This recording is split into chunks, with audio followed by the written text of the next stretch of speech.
आपकी दबी हुई नसों को ठीक करने का ये घरेलू उपाय आपकी काफी ज्यादा हेल्प करेगा आपकी दबी हुई नसों को खोलने के लिए।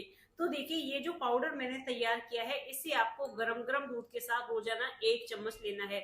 इसकी जो टाइमिंग है, आप चाहो तो सुबह खाली पेट ले सकते हो या फिर आप नाइट में सोते समय ले सकते हो। जब हमारे शरीर की कोई भी नस दब जाती है तो हमें बहुत ही बड़ी प्रॉब्लम होती है।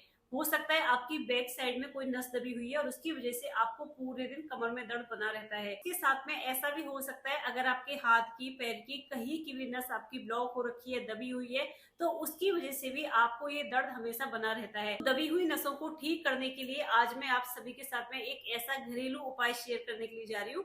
अगर आप इसे दूध के साथ लेते हो तो आपको कुछ ही दिनों में इसका फर्क देखने को मिल जाएगा। आपको बॉडी के दर्द से बहुत ही जल्दी से छुटकारा मिल जाएगा। तो चलिए मैं आपको बता देती हूँ कि ये पाउडर आपको किस तरीके से तैयार करके दूध के साथ लेना है। आज की रेमेडी बनाने के लिए सबसे पहले तो आपको वीडियो को लाइक करके शेयर कर देना है, उसके साथ में आपको मेरे यूट्यूब चैनल को सब्सक्राइब कर लेना है। तो देखिए, इसे बनाने के लिए आपको या तो कढ़ाई लेनी है या फिर आपको कोई भी तवा लेना है। मैंने यहाँ पे एक तवा लिया है। इसके अंदर आपको डालनी है फ्लैक्स सीड 2 से 3 चम्मच भर के। जो अलसी होती है ना, इसे कपड़े से साफ करके ही आपको लेना है। उसके साथ में 2 चम्मच आपको लेनी है काली मिर्च। ये मैंने यहाँ पे ली है दालचीनी का टुकड़ा। आपको दालचीनी का टुकड़ा लेना है, यानी कि साबुत दालचीनी आपको लेनी है, इसका पाउडर आपको नहीं लेना है। उसके साथ में 2 से 3 आप ले लीजिए तेज पत्ते। 8 से 10 आपको लेने हैं अखरोट, इसका भी आपको पाउडर नहीं लेना है, साबुत अखरोट लेने हैं। जो भी मैं यहाँ पे इंग्रेडिएंट्स ले रही हूँ, इन सबको आपको साबुत ही लेना है, मतलब पिसा हुआ आपको कुछ भी नहीं लेना है। लेने के बाद अब आपको लास्ट में इसमें डालनी है सौंफ। जो सौंफ होती है ना, एक होती है ग्रीन वाली जिसपे कलर रहता है, और एक होती है थोड़ी सी फीकी फीकी, और मतलब उसपे कलर नहीं रहता है, तो आपको भी वही लेनी है और थोड़ी मोटी वाली लेनी है। उसके साथ में इसमें थोड़ी सी मिठास के लिए आपको देसी मिश्री लेनी है या फिर खांड लेनी है। तो मैंने यहाँ पे देसी मिश्री ली है, जो धागे वाली मिश्री होती है ना, उसे आपको लेना है। लेकिन इसे आपको ना निकाल के अभी साइड में रख देना है, क्योंकि इन सारी चीजों को अभी हमें रोस्ट करना है। तो मैं क्या करूंगी, गैस को मैंने ऑन कर दिया है। गैस को ऑन करने के बाद आप इन्हें हल्की धीमी आंच पे भून लीजिए।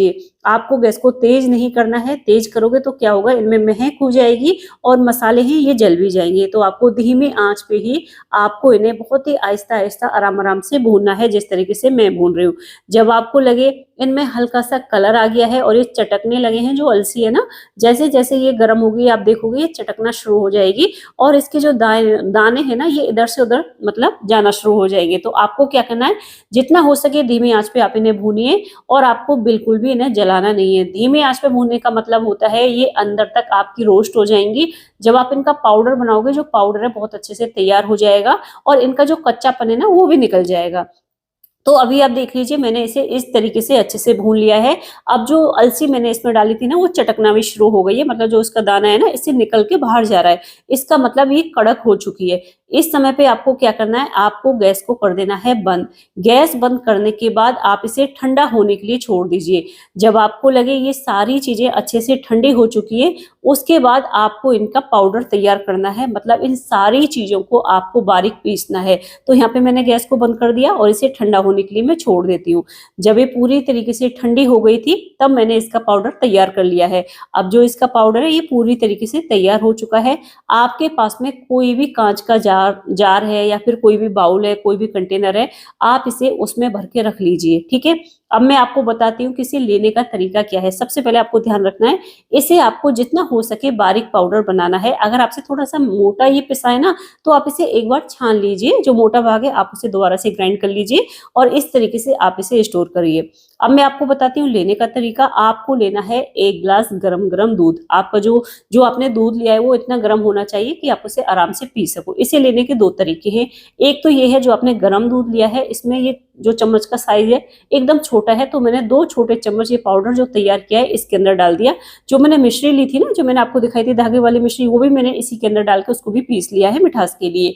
तो इसके अंदर डाल दीजिए, मिला दीजिए। मिला के आप या तो सुबह खाली पेट जब आप उठते हो, आपको चाय या कॉफी वगैरह नहीं लेनी है। सबसे पहले आपको यही दूध लेना है और इसे बैठ के आपको सिप सिप करके पीना है। या तो आप इस तरीके से इसे पी सकते हो। दूसरा तरीका है इसका नाइट का।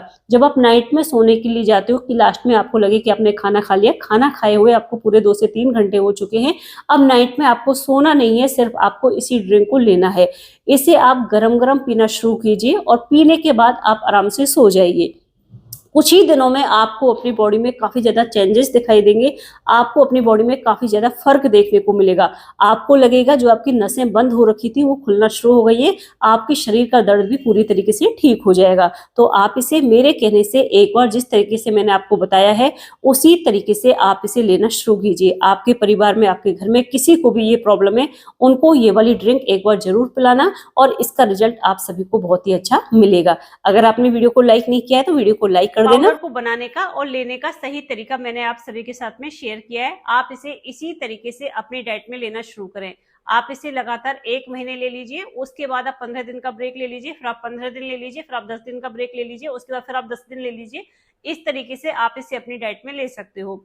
इसके साथ में आपको थोड़ी सी अपनी लाइफस्टाइल में चेंजेस करने हैं, जैसे कि मान लीजिए आपका काम है लैपटॉप पे सारे दिन काम करने का, आप लगातार 2 से 3 घंटे लैपटॉप पे काम करते हो और आपने एक चीज देखी होगी, जब हम 2 से 3 घंटे एक ही जगह पे बैठ जाते हैं या तो हमारी बैक बहुत ज्यादा पेन करती है, हो सकता है आपके पैर बहुत ज्यादा दर्द करते हो या फिर आपके घुटनों का जो दर्द है वो भी बढ़ जाता हो। तो आपको करना क्या है, आपका जो काम है वो तो आपको करना ही है, काम को नहीं छोड़ना है, लेकिन उसके बीच में आपको हल्का सा उठ के हल्की सी वॉक कर लेनी है। इससे ये होगा कि आप जो बैठे बैठे आपके हाथ पैर जकड़ जाते हैं ना, वो नहीं जकड़ेंगे, जो आपका दर्द है ये भी नहीं बढ़ेगा।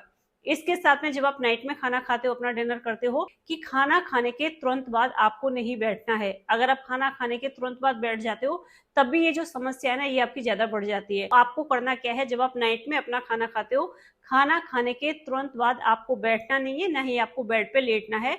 हो सके तो 10 से 15 या फिर 15 से 20 मिनट की वॉक आपको जरूर करनी चाहिए। अगर आपके पास में सुबह जब आप सो के उठते हो तो उस समय पे भी आपको 10 से 15 या फिर 15 से 20 मिनट का टाइम अपने लिए जरूर निकालना है। या तो आप हल्की फुल्की एक्सरसाइज कर लीजिए या फिर वॉक कर लीजिए, और या फिर आप ट्रेडमिल भी कर सकते हो, जिस तरीके से मैं करती हूँ। ये करना बहुत ज्यादा जरूरी होता है, अपने शरीर को फिट रखना बहुत ज्यादा जरूरी है। अगर आप थोड़ा सा ध्यान अपने ऊपर देते हो या फिर थोड़ा सा टाइम अपनी बॉडी के लिए निकालते हो तो आप हमेशा हेल्दी रहोगे। आने वाले टाइम में ये बीमारियां आपको ज्यादा नहीं लगेंगी। ये होते हैं घरेलू उपाय, तो आपको ठीक होने में थोड़ा सा टाइम लग जाता है, क्योंकि इनका जो असर है ना आपको धीरे धीरे अपनी बॉडी पे देखने को मिलता है। अगर आपको ऐसा लगता है 1 से 2 महीने लेने के बाद आपको कुछ चेंजेस नजर आ रहे हैं, आपका जो बॉडी का दर्द था उसमें थोड़ा सा आराम आपको दिखाई दे रहा है, तो आप इसे कंटिन्यू ले सकते हो और लगातार आप इसे जिस तरीके से मैंने आपको बताया है उसी तरीके से आपको इसे लेना है। अगर आपको इसे 2 महीने या फिर 3 महीने खाने के बाद भी अपनी बॉडी में कुछ भी आराम नहीं लगता है, तो हो सकता है आपकी बॉडी के अंदर कोई बड़ी प्रॉब्लम हो। इसके लिए आपको एक बार डॉक्टर के पास जरूर जाना चाहिए और अपनी बॉडी का ठीक से आपको चेकअप कराना चाहिए। आई होप आज की वीडियो देखकर अगर आपको थोड़ी सी भी हेल्प मिली है तो जितना हो सके वीडियो को लाइक करके शेयर कर देना और मेरे यूट्यूब चैनल को सब्सक्राइब कर लेना। जय श्री राधे।